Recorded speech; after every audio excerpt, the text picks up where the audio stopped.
अजीत पवार लगातार बीजेपी और मोदी के गुणगान गा रहे थे। लोकसभा और विधानसभा चुनाव सभी उन्होंने बीजेपी के साथ मिलकर लड़े थे, यानी एनडीए में शामिल होकर लड़े थे। इन चुनावों में उन्होंने अपने चाचा के खिलाफ मोर्चा खोला हुआ था, अपने ही परिवार के खिलाफ चुनावी मैदान में उतरे हुए थे। लोकसभा चुनाव में उन्होंने अपनी पत्नी को बहन के खिलाफ उतारा था, तो वहीं विधानसभा चुनाव में अपने भतीजे के सामने खुद चुनावी मैदान में उतर गए थे।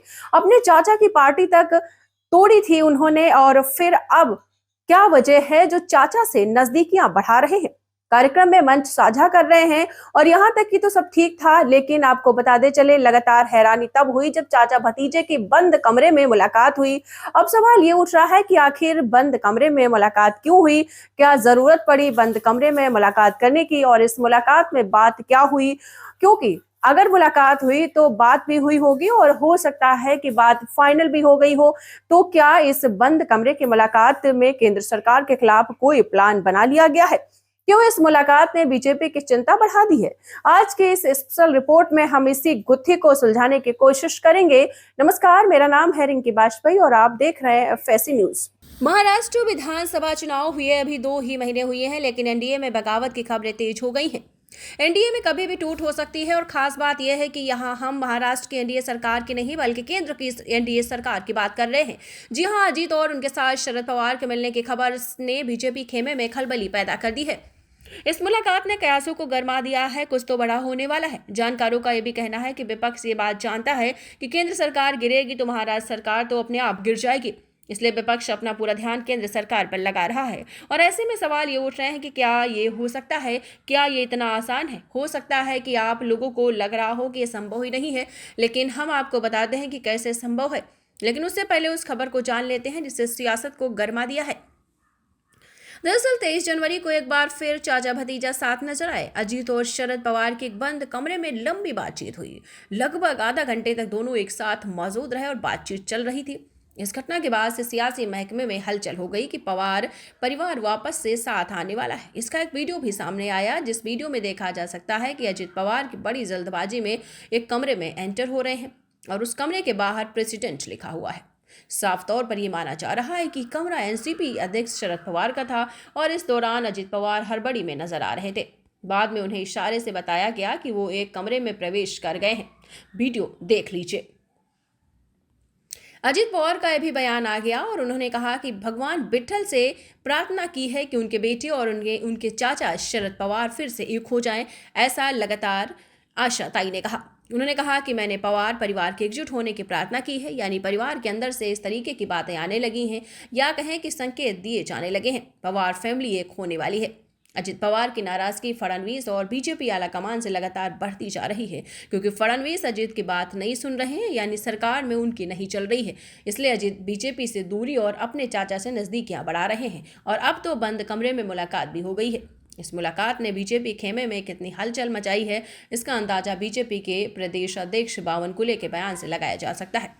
महाराष्ट्र बीजेपी के अध्यक्ष और सूबे की सरकार में मंत्री चंद्रशेखर बावनकुले ने कहा, हमें नहीं पता कि चर्चा का स्वरूप राजनीतिक था या नहीं। उन्होंने ये भी कहा कि अगर राजनीतिक चर्चा थी तो अजीत दादा को मायूसी के बीच तकदीर की बात करनी चाहिए।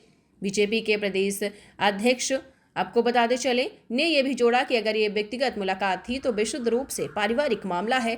अब उनके इस बयान के बाद सवाल ये उठ रहा है कि बावनकुले को ये क्यों कहना पड़ा कि अगर ये राजनीतिक चर्चा थी तो अजीत को मायूसी के अंदर ही बात करनी चाहिए थी। यानी बावनकुले भी मान रहे हैं कि कोई भी बात हुई जो छुपाई गई, और बीजेपी आलाकमान को इस मुलाकात से परेशान कर दिया। बीजेपी मान रही है कि अजीत अपने चाचा के साथ मिलकर कुछ तो खिचड़ी पका रहे हैं, और बीजेपी के कान भी अब खड़े हो गए हैं, क्योंकि ये गौर करने वाली बात है कि शरद और अजीत पवार के बीच एक हफ्ते से लगातार दूसरी मुलाकात हुई। हो सकता है कि आप लोग ये सोच रहे होंगे कि क्या अगर अजीत अलग हो जाते हैं तो केंद्र पर इसका क्या असर पड़ेगा। उनके पास तो सिर्फ एक सांसद है। अब अजीत लगातार फडणवीस से नाराज हैं, क्योंकि उनकी सरकार में चल नहीं रही, ये बात किसी से छुपी नहीं है। और अब ऐसे में अजीत अब चाचा से नज़दीकी बढ़ाकर कहीं ना कहीं कुछ और रणनीति पर काम कर रहे हैं। लेकिन इन सब के बीच हो सकता है कि आप लोग ये सोच रहे हो कि अजीत पवार अलग हो जाते हैं तो केंद्र पर इसका क्या असर पड़ेगा। उनके पास तो सिर्फ एक सांसद है। तो आपको बता दें कि नाराज सिर्फ अजीत नहीं है बल्कि एकनाथ शिंदे भी हैं, क्योंकि उनके साथ तो अजीत से ज़्यादा बड़ा धोखा हुआ है। सीएम पद तो छीन ही लिया, अब पार्टी छीनने की कोशिश हो रही है, और इसका दावा संजय राउत ने कर दिया। तो क्या कुछ बोले संजय राउत, पहले सुन लेते हैं। कौन एकनाथ शिंदे? मैंने कहा एकनाथ शिंदे का शिवसेना से क्या संबंध है? कल एक ऑर्केस्ट्रा था वहां सोनू निगम का, तो लोग जमा हो गए थे। सोनू निगम को पैसा देकर उनको एक बहुत बड़ा कोई लाइव शो किया था, तो लोग आते हैं मजा देखने में, उसमें भाषण हो गए लोगों के कुछ। ये लाचार लोग हैं, ये डरपोक लोग हैं, ये भाग गए ईडी सीबीआई के डर से, और मोदी और शाह उनको भी नहीं छोड़ेंगे।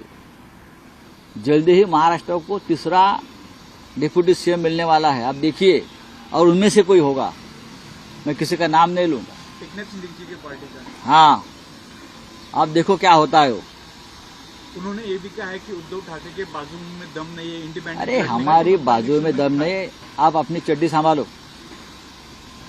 आपके चड्डी की जो नाड़ा है ना वो दिल्ली में है, आपका चड्डी का और पैंट का जो नाड़ा है ना वो दिल्ली वाले कभी भी खींच लेंगे और नंगे हो जाएंगे आप।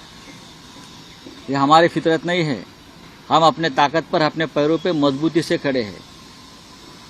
सत्ता आती है, सत्ता चली जाती है, हम सत्ता के लिए पैदा नहीं हो गए। संगठन है हमारा, महाराष्ट्र है हमारा, और देश भी हमारा है। आप जैसे लाचार बेईमान लोग आते हैं चले जाते हैं, इतिहास में उनका कोई वजूद नहीं रहता।